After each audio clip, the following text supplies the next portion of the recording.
বার আছে কোরআনে, বারবার বারবার এই কথাটা বারবার আল্লাহ বলছে, এই বান্দা ফিরতেই হবে, ফিরতেই হবে, ফিরতেই হবে।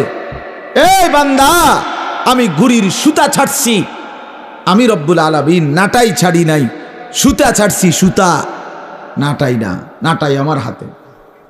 60 বছরের সুতা ছেড়ে দিছি, 70 বছরের সুতা ছেড়ে দিছি, 90 বছরের সুতা ছেড়েছি, কিন্তু নাটাই আমার হাতে। ঠিক মুহূর্তে আমি মালাকুল মউত পাঠিয়ে 1 সেকেন্ডেই আমার ঘুড়ি আমার কাছেই নিয়ে আসো।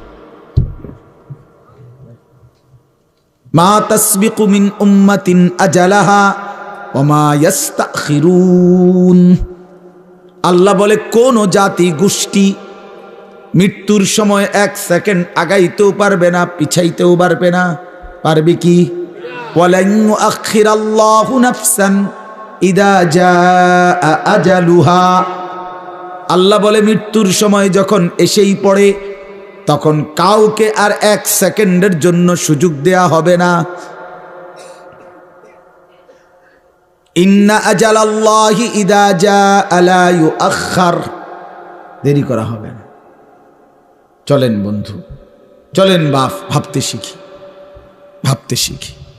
কারোর সাথে ঝগড়ার কারণে কোনো দম খাইছি না যে আজকে একটা সুযোগ পাইছি মাইকে সুরে লাইলাম করতে।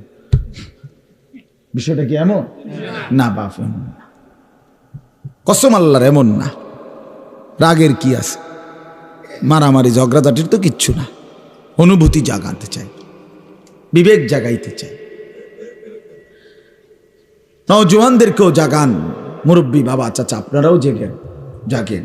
আপনাদের ঘর, আপনাদের পরিবার, আপনাদের স্ত্রী সন্তান, মানুষগুলো নিয়ে যদি সুন্দর হয়, নিজের স্ত্রী, নিজের ছেলে মেয়ে, নিজের জীবন, খোদার কসম বাপ, এই মানুষ যারা, মানে আমি, আমার স্ত্রী, আমার ছেলে মেয়ে, আমার ফ্যামিলি, তাদের দিন, তাদের চরিত্র, তাদের আখলাক, তাদের নামাজ, তাদের বন্দিগি, আল্লাহর কসম এটাই জীবনের সার্থকতা, এটাই জীবন।